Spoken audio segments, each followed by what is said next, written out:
Jo.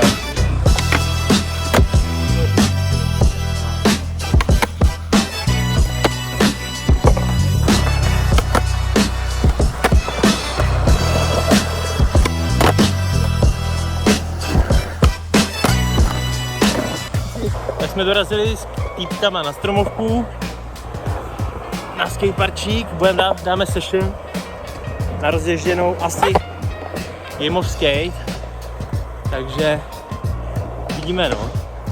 Dneska má být 900 stupňů Celsia, takže bude teplíčko. Pravděpodobně se opálím, doufám, že si neopálím tady čelíčko.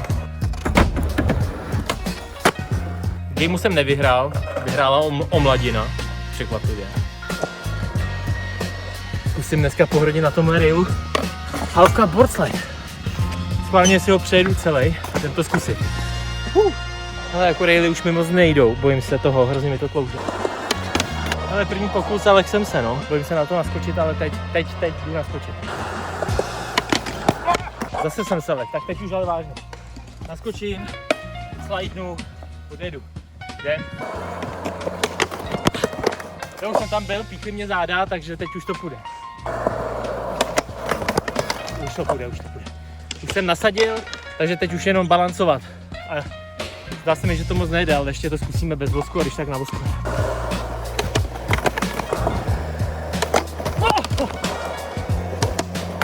Teď už to feeluje jak blázen. Let's go.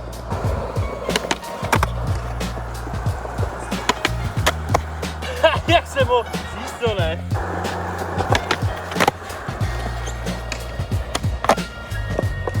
Tak jsme ho odjeli, když jsem dopadal sem někde. Tak zkusíme teď tady, před tou druhou tyčí, ať to prodloužíme. Takže se naučíš nejlíp slidovat tyč vzdálenosti. Jdem to zkusit, no. Mám strach, jak je tam ta tyč, ty vole, daleko. Nebudem se bát, jdem to prostě zkusit, uvidíme, ať se stane, co se stane. Tohle je nevýhoda, když si jdemeš bílý kalhoty. Práskl jsem se o tu tyč a narazil jsem si lítko, docela to bolí. A ten vosk nepůjde vyprat, takže... No.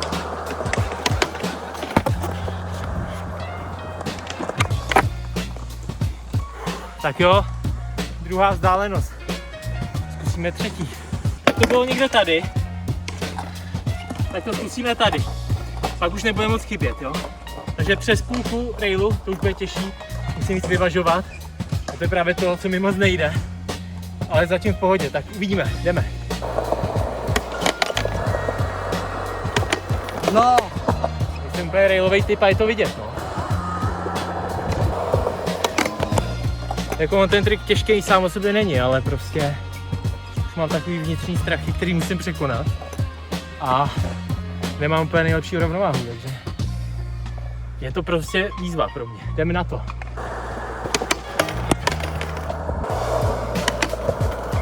No. Tak teď se zase. Ty vole, to je jak máslo.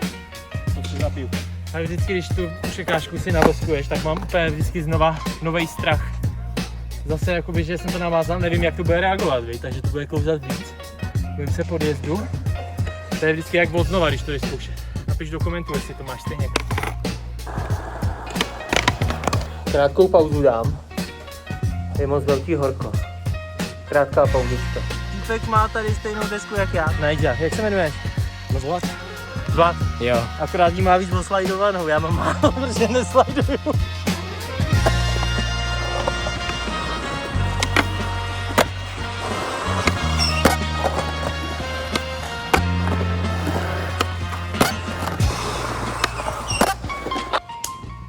U nás ani dakava deska.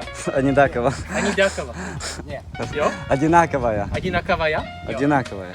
U nás ani daka... Ne. Одинаковая. U nás ani dakavaja deska.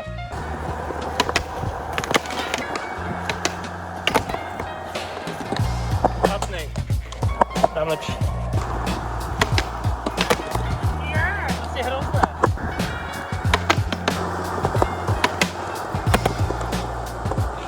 Dva stupně máme, zkusíme třetí. Vzdálenost. Jdem na to. No. Hrozná výhaň, kámo. Ty úplně blbost chodit i ven, jako prostě. A my v tom skatujeme, víš to, protože milujeme skateboarding, děláme to srdíčkem, píšeme pařáku, prostě jdem a trénujeme. Není nic lepšího, no. Sice úplná úžek bude jistota, ale užíváme si to. Sleduj to. Tady musím naskočit, vyvážovák, odjíždět.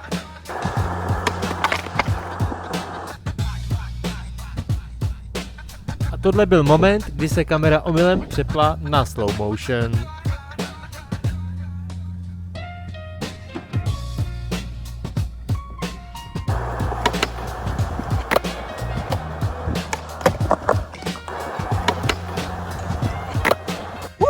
Je tam, 3/4 railu, celý dělat nebudu, už nemůžu dechat, kámo.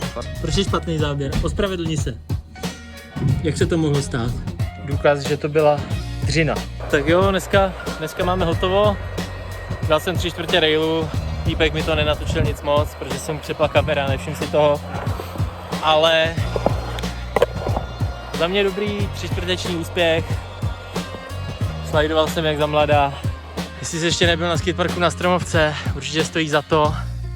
I tady v těch horkých dnech, protože je tady voda. A kdyby tady tohle nebylo, tak dost pravděpodobně tady ani nebudu skateovat dneska, ale tady jsem se vždycky osvěžil, tak se to dalo vydržet. Dneska jsem vyloženě zkoušel to slidování a už to není jako dřív, ale prostě dá se to vyhrotit, takže mám radost, užil jsem si to, super den skateovej. Tak čau, zase příště. Pum. Tohle půjde do edice Důchodce sliduje. Jdeme.